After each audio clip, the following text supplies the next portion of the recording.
Welcome to Life Stories. Imagine standing at the altar, watching your sister marry the man you thought you'd spend your life with. Now, picture that same man, the one you trusted, kissing your sister, right in your wedding dress. Betrayal, deceit, and the darkness of family secrets are about to collide in the most unexpected way. This isn't just about love or heartbreak, it's about reclaiming what's yours, no matter the cost. Emma thought she was walking down the aisle to a perfect future, but what she finds changes everything.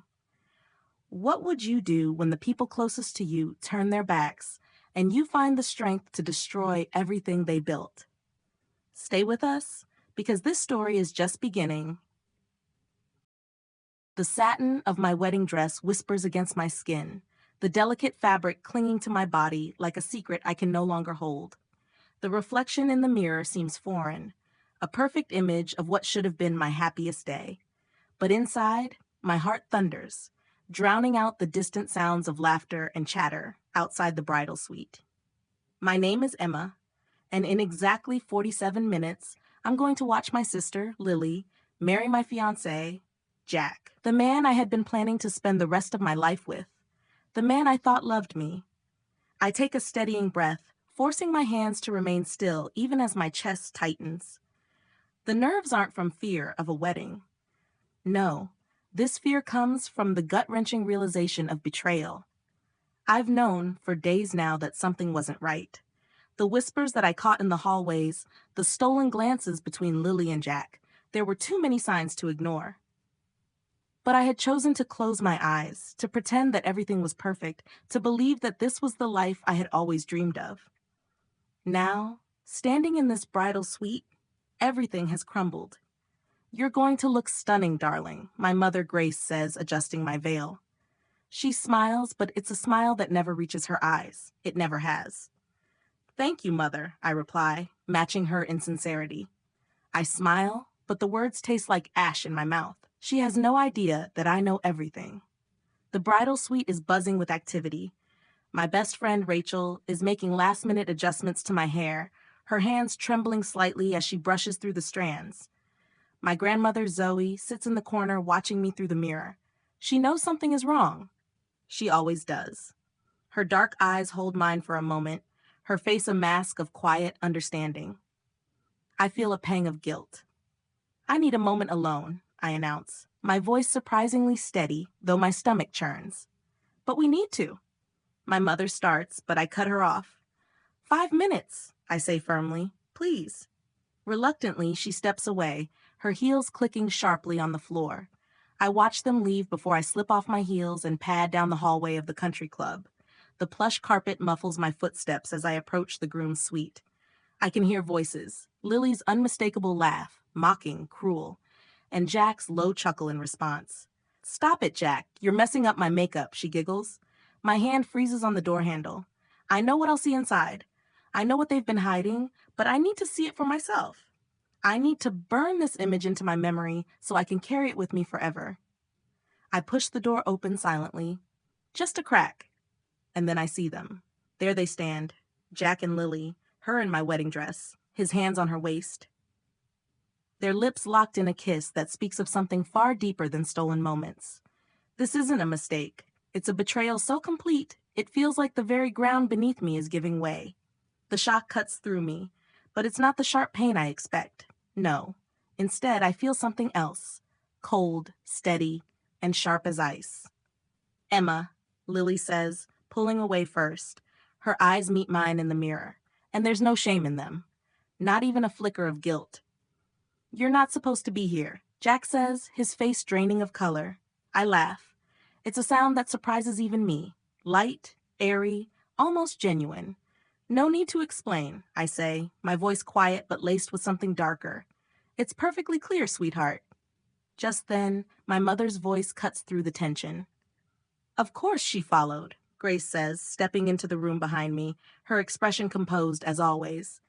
I know this must be a shock, but I turn to face her, my smile slipping into something colder. "Why would it be a shock, Mother? This is exactly what you wanted, isn't it? The perfect merger.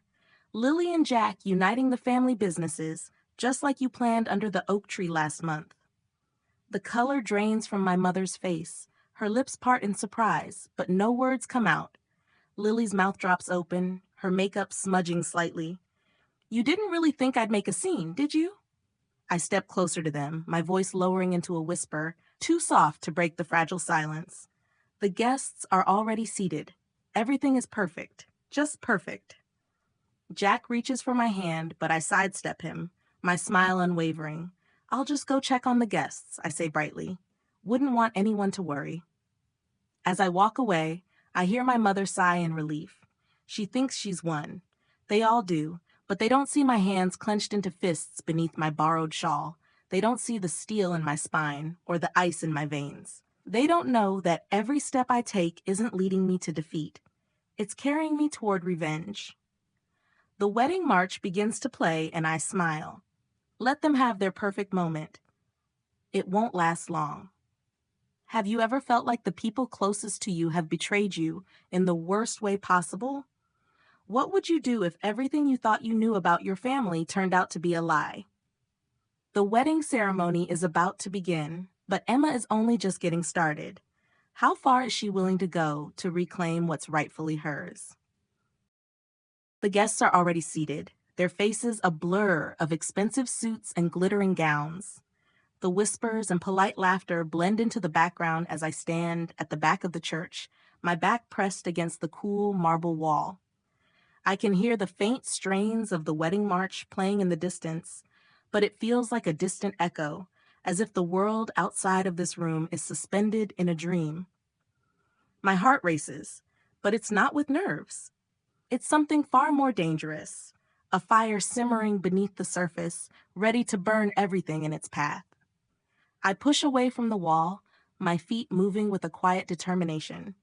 Every step toward the altar feels like it's carrying me further away from who I once was. I'm not the woman I thought I was anymore. The one who believed in love, who believed in family. The woman who had dreamed of this day for years, only to have it stolen from her by the very people she trusted most. And yet, I can't help but smile. The more I walk, the more I realize that I'm no longer walking toward a wedding. I'm walking toward the end of everything that has held me back. The end of my family's lies, of the years spent pretending that the perfect picture they painted was real. The aisle stretches before me, the crowd's gazes lingering on me as I pass. I feel their eyes on me, their judgment, their confusion. Some are whispering to one another, no doubt wondering why I'm still here, why I haven't crumpled in grief. But the truth is, I'm not grieving. Not anymore. I step onto the altar, the sound of my heels clicking sharply against the wooden floor. Lily stands there in my wedding dress, her trembling hands clutching the bouquet as if it's her lifeline. I catch the flicker of fear in her eyes, and for a split second I feel something I hadn't expected, pity. But it's fleeting, disappearing as quickly as it came. I push it aside. Pity is for the weak. Toby stands beside her, looking every bit the image of a man caught in the web of lies he's spun. His eyes meet mine, and for a moment I can see the truth flicker in his gaze, the guilt, the fear of what's coming. But I don't feel sorry for him, not one bit. Emma, please, he starts, his voice a low whisper, desperation thick in his words. You don't have to do this. I want to laugh at him. Of course, I have to do this. It's too late for any of them. Too late for any apologies, any explanations. This moment, this wedding, it's all part of the show now. No, I don't, I reply quietly, my voice dripping with something darker, colder. But you do. Lily flinches at my words, her grip on the bouquet tightening. Her eyes dart nervously toward the door, where Rachel and Van stand, watching intently from the back of the room.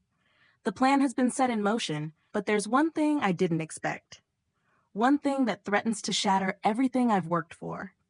My phone buzzes in my pocket, the vibration a sharp reminder that things are still moving, still falling into place. But then a voice breaks through my thoughts, familiar, cutting through the tension like a blade. Emma, we need to talk, Leon says softly from behind me. I freeze, my heart clenching at the sound of his voice. I hadn't expected him to show up here, not after everything. The betrayal runs deep, deeper than I care to admit. He had been my closest friend, The one person who I thought would never leave me, never turn on me. And yet, here he is. I turn slowly to face him, my stomach sinking as I see the guilt in his eyes. He's wearing that expression again, the one that always made me think he knew something I didn't, the one that told me he was carrying the weight of a secret too heavy for him to bear. Not here, Leon.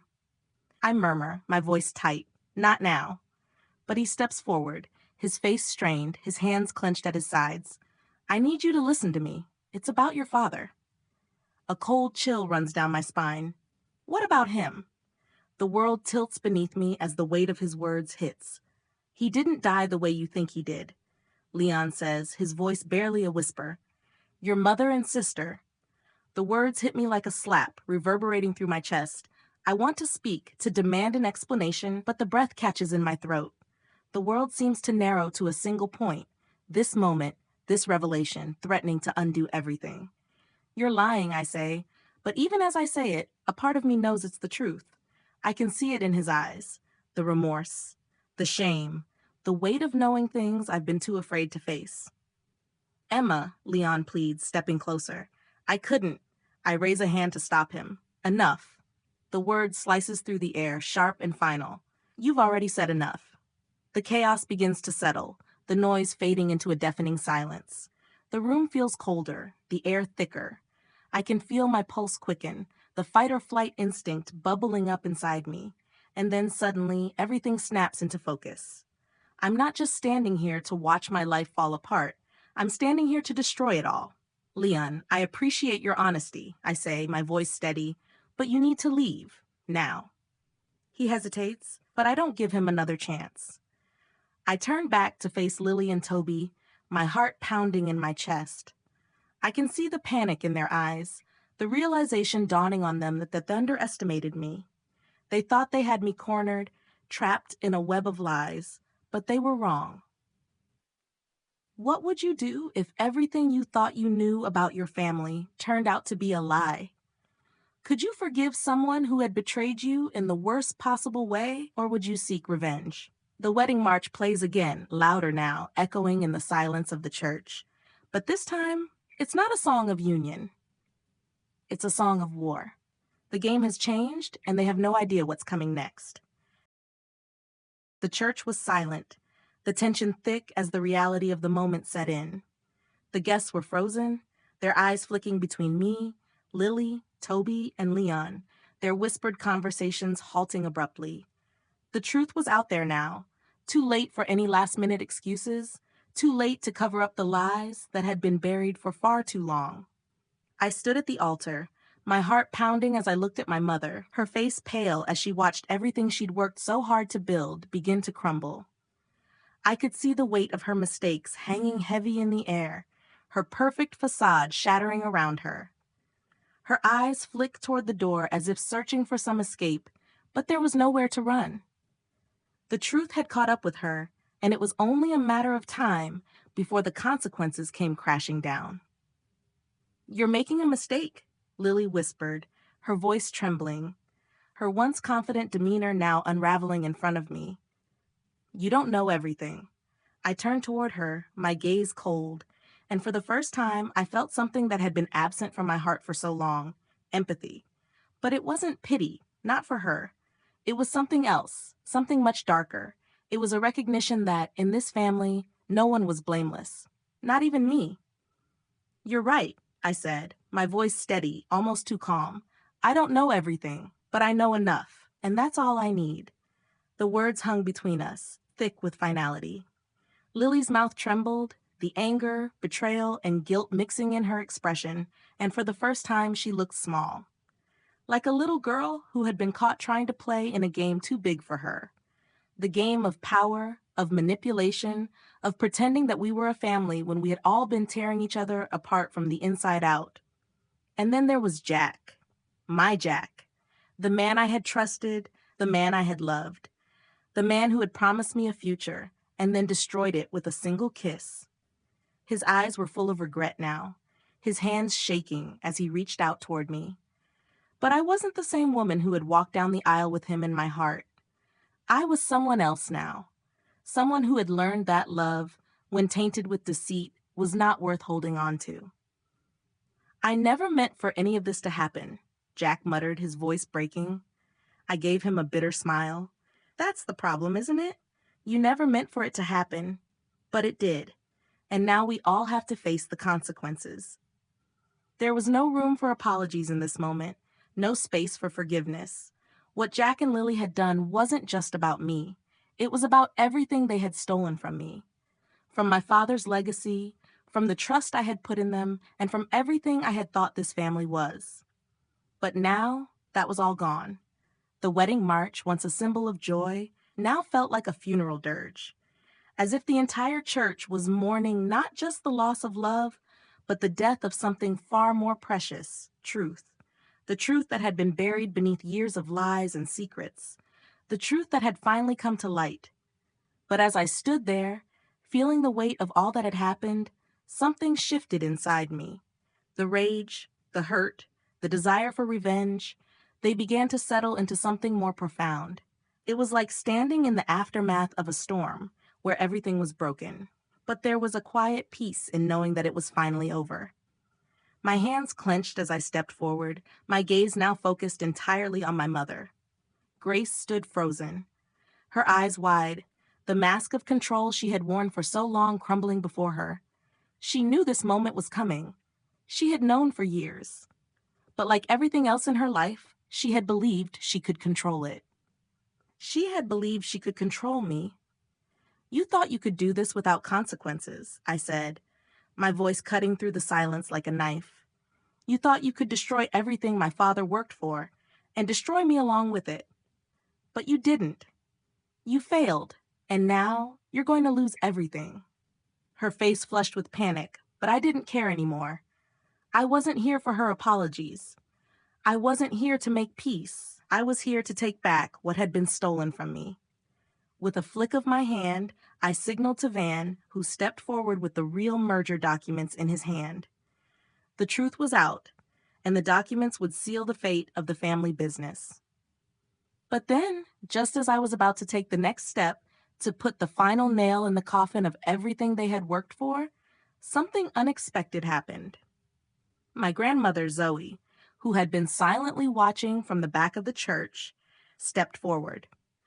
"Emma," she called softly, her voice steady and calm, "it's time to stop."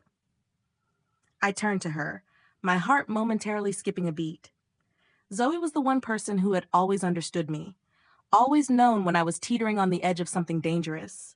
She had been the one to teach me patience when I was younger, the one who had encouraged me to think before I acted. "What do you mean?" I asked, my voice trembling with something I couldn't quite place. She stepped closer, her eyes full of wisdom, and for the first time, I saw the weight of her years and experiences. "You've already won, Emma. You've exposed the truth. You've taken back what's yours. But don't let this family break you. Don't let them define you.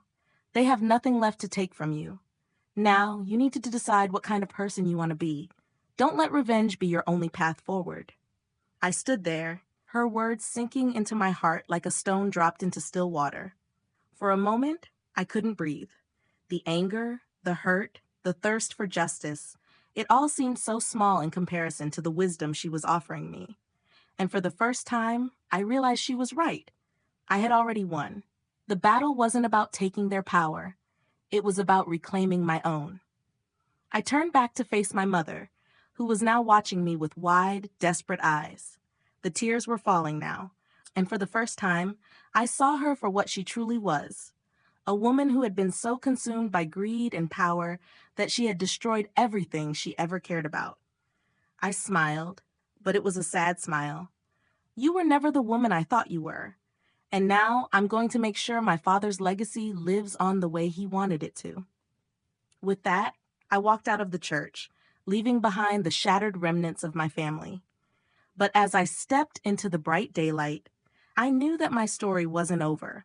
I was no longer a victim of their lies. I was the author of my own life now. What would you do if the people you loved most betrayed you, and you had the power to expose their darkest secrets? How would you find peace after everything was torn apart? If you enjoyed this story, Comment 100 and share your thoughts. Where are you watching from? Don't forget to share this video with your friends. Thank you for watching Life Stories.